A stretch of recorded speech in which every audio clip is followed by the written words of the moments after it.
Baiklah, kita lanjutkan kembali. Sekarang kita masuk ke dalam teknik sampling. Jadi ada 3 teknik sampling yang digunakan, yaitu pertama metode APUS atau Swab Sampling Method, kemudian ada yang namanya metode pembilasan terakhir atau Range Sampling Method, kemudian ada yang namanya metode dengan menggunakan placebo. Nah, jadi pertama di sini kita akan membahas yang namanya metode APUS. Jadi metode APUS atau Swab Sampling Method. Jadi prinsip kerja dari metode ini, residu diperoleh dengan menghapus atau swab langsung permukaan atau alat atau ruangan yang kontak dengan produk.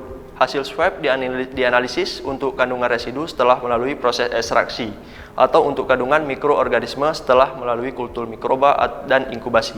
Jadi metode APUS ini, swab ini sama dengan metode bilas. Jadi di sini kita langsung membilas alat atau ruangan yang mengalami atau memungkinkan kontak langsung dengan produk.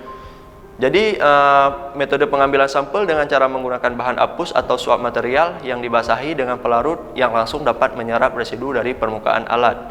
Selanjutnya, bahan yang digunakan untuk sampling harus kompatibel dengan solvent dan metode analisisnya.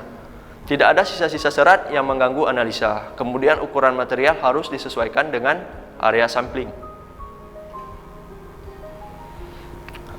Jadi ada 3 step untuk metode pengambilan sampel dan pengujian. Step pertama, bersihkan kapas usap dengan merendam dalam etanol atau pelarut yang sesuai. Validasi metode selama 5 menit. Jadi kita perlu merendam kapas atau usap itu dengan pelarut yang kompatibel.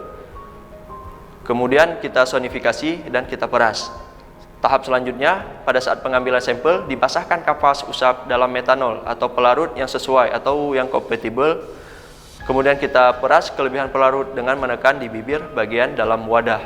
Kemudian tahap selanjutnya atau tahap ketiga, sampel diambil dari area kritis sesuai dengan protokol.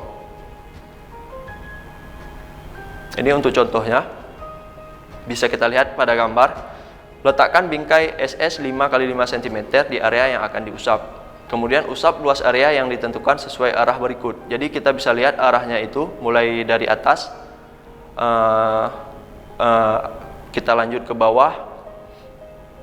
Kemudian ini ada beberapa gambarnya untuk metodenya.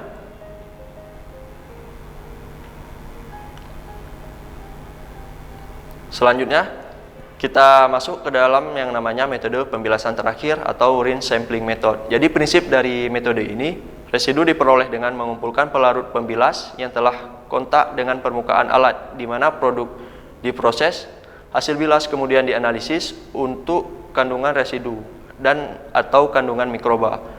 Jadi umumnya dilakukan untuk alat atau mesin yang sulit dijangkau dengan cara APUS atau banyak pipa atau lekukan dan lain-lain. Jadi pelarut pembilas harus tidak boleh menyebabkan penguraian atau degradasi residu. Pelarut pembilas harus kontak dengan permukaan alat dan waktu yang cukup agar residu dapat larut sempurna.